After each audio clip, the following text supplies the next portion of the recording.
வணக்கம். உங்க முதலீடுகளை எப்படி வளர்க்கிறது, அதிலிருந்து எப்படி சம்பாதிக்கிறது, அப்புறம் மார்க்கெட் ஏறுனாலும் இறங்குனாலும் டென்ஷன் ஆகாம எப்படி நிதானமா இருக்கிறது, இன்னைக்கு இருக்கிற நிதி சவால்களை நாம நம்பிக்கையோட ஜெயிக்கிறதுக்கு ஒரு வழிகாட்டி தான் இந்த விளக்கம். சரி, வாங்க முதல் பகுதிக்குள்ள போலாம். நாம் எதிர்கொள்ளும் யதார்த்தம். அதாவது, இன்னைக்கு நம்மளோட நிலைமை என்ன? விலைவாசி உயர்விலிருந்து வேலை நிச்சயமில்லாதது வரைக்கும் ஏன் ஸ்மார்ட்டா முதலீடு பண்றது ஒரு ஆப்ஷன் இல்ல, அது ஒரு கட்டாயம்னு இப்போ புரிஞ்சுக்க போறோம். உங்களுக்கு பொருளாதார ரீதியா கொஞ்சம் கஷ்டமா இருக்கா? பணப்பற்றாக்குறைய உணர்றீங்களா? இந்த கவலை நம்மள பல பேருக்கு இருக்கு இல்லையா? இதுக்கு பின்னாடி சில முக்கியமான காரணங்கள் இருக்கு. அது என்னன்னு பார்க்கலாம். இப்ப பாத்தீங்கன்னா, இந்த 3 விஷயமும் நம்மள ஒரு நிதி புயல்ல சிக்க வச்சிருக்கு. பிள்ளைங்களோட படிப்பு செலவோ மருத்துவ செலவோ எங்கேயோ போயிடுச்சு. நம்மளோட ஆயுட்காலமும் அதிகரிச்சதால ரிட்டையர்மெண்ட்டுக்கு இன்னும் நிறைய சேமிக்க வேண்டியிருக்கு. வேலையிலயும் எப்ப என்ன நடக்கும்னு சொல்ல முடியல. இந்த மாதிரி ஒரு சூழல்ல ஒரு நல்ல நிதி திட்டம் ஒரு லைஃப் ஜாக்கெட் மாதிரி நம்மள காப்பாத்தும். பிரச்சனைய பத்தி பேசினது போதும், வாங்க தீர்வுக்கு வருவோம். இந்த பகுதியில உங்க ஃபைனான்ஷியல் டூல் பாக்ஸ்ல கண்டிப்பா இருக்க வேண்டிய சில சக்தி வாய்ந்த கருவிகளை பத்தி பார்க்கலாம். முதல்ல SIP, அதாவது சிஸ்டமேட்டிக் இன்வெஸ்ட்மெண்ட் பிளான். இது ரொம்ப சிம்பிள். நம்ம மளிகை கடையில மாசம் மாசம் சீட்டு போடுவோம்ல, அதே மாதிரி தான்.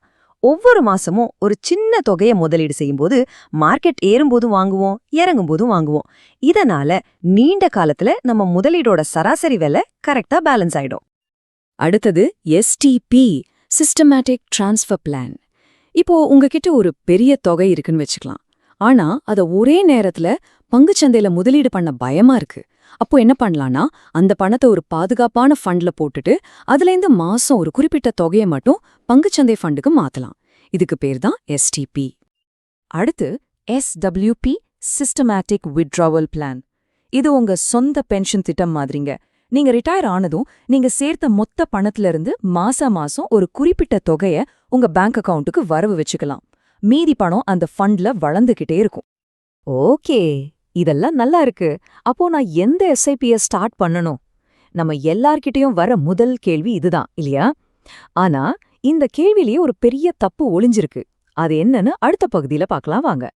இந்த விளக்கத்தோட இதயமே இந்த பகுதிதான்னு சொல்லலாம். ஒரு நல்ல தச்சருக்கு கையில சுத்தியல் மட்டும் இருந்தா போதுமா? அதை வச்சு என்ன செய்யணும்னு ஒரு திட்டம் வேணும் இல்லையா? அதே மாதிரிதான் SIP மட்டும் இருந்தா பத்தாது. ஒரு தெளிவான முதலீடு யுக்தி, அதாவது ஒரு ஸ்ட்ராட்டஜி வேணும். அதை எப்படி உருவாக்குறதுன்னு இப்ப பார்க்கலாம். இத மனசுல நல்ல பதிய வச்சுக்கோங்க. SIPங்கிறது ஒரு காரு மாதிரி. நீங்க எங்க போனோன்னு இலக்கில்லாம காரை ஓட்டி என்ன பிரயோஜனம்?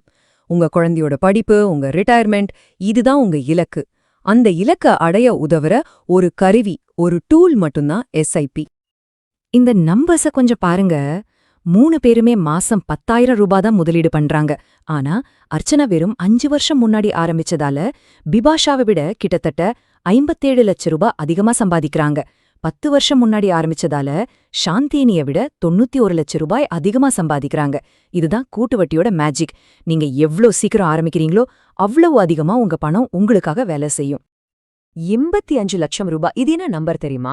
நீங்க ஒரு அவசரத்துக்காகவோ இல்ல ஒரு ஆசைக்காகவோ உங்க முதலீட்ல இருந்து ஒரே ஒரு லட்சம் ரூபாயை எடுத்தீங்கன்னா 20 வருஷத்துல நீங்க இழக்க போற தொகை இது.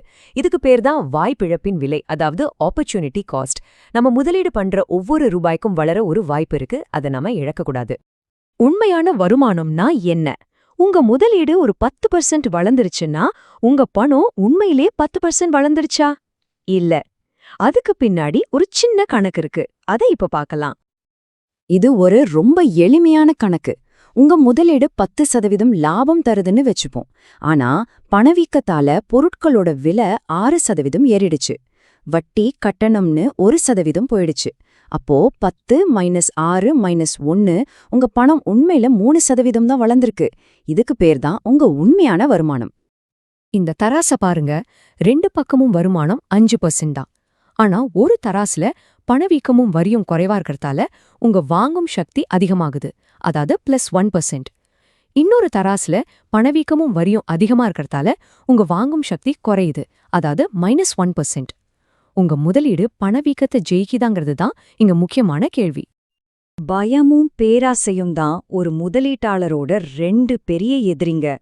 மார்க்கெட் இறங்கும்போது பயந்து போய் விக்கிறது, மார்க்கெட் ஏறும்போது பேராசப்பட்டு வாங்குறது, இது ரெண்டுமே உங்க முதலீட்டு பயணத்தையே தடம் புரட்டிடும். அப்ப எப்போதான் விற்கலாம்? நீங்க ஒரு இலக்க நோக்கி முதலீடு செஞ்சீங்க, அந்த இலக்க அடைஞ்சிட்டீங்கன்னா விற்கலாம். இல்லனா உங்க முதலீட்டு கலவைய சரி செய்ய விற்கலாம். ஆனா மார்க்கெட் சரியுதுன்னு பயந்து விற்காதீங்க. எல்லாரும் விக்கிறாங்கன்னு நீங்களும் விக்காதீங்க. உணர்ச்சிகளுக்கு இடம் கொடுக்காம உங்க திட்டப்படி மட்டும் செயல்படுங்க. சரி, இவ்ளோ நேரம் பேசின எல்லாத்தையும் எப்படி செயல்படுத்த போறோம்? உங்களுக்கான ஒரு ரொம்ப எளிமையான நிதி செயல் திட்டத்தோட இந்த பகுதியை நாம ஆரம்பிக்கலாம் வாங்க. இன்னைக்கே நீங்க செய்ய வேண்டிய ஒரு மிக முக்கியமான வேலை இதுதான். உங்க பேங்க் அக்கவுண்ட்ஸ், முதலீடுகள், இன்சூரன்ஸ் பாலிசிகள், முக்கியமான டாக்குமெண்ட்ஸ் பத்தின எல்லா விவரத்தையும் ஒரே இடத்துல எழுதி வச்சிடுங்க. உங்க நாமினி பேரெல்லாம் சரியா இருக்கான்னு ஒரு தடவை செக் பண்ணிக்கோங்க. இது உங்களுக்கு மன அமைதியை கொடுக்கறது மட்டும் இல்ல, உங்க குடும்பத்தோட எதிர்காலத்துக்கும் ரொம்ப அவசியம். கடைசியா இந்த கேள்வியை உங்களையே கேட்டுக்கோங்க. உங்க நிதி பயணம் கருவிகளால வழிநடத்தப்படுதா, இல்ல ஒரு தெளிவான யுக்தியால, ஒரு ஸ்ட்ராட்டஜியால வழிநடத்தப்படுதா? வெறும் கருவிகளை மட்டும் நம்பாதீங்க. ஒரு நல்ல வரைபடத்தோட உங்க பயணத்தை தொடங்குங்க. உங்க நிதி எதிர்காலம் உங்க கையில தான் இருக்கு. இன்றைக்கே திட்டமிடுங்க. Mutual fund investments are subject to market risks. Read all scheme-related documents carefully.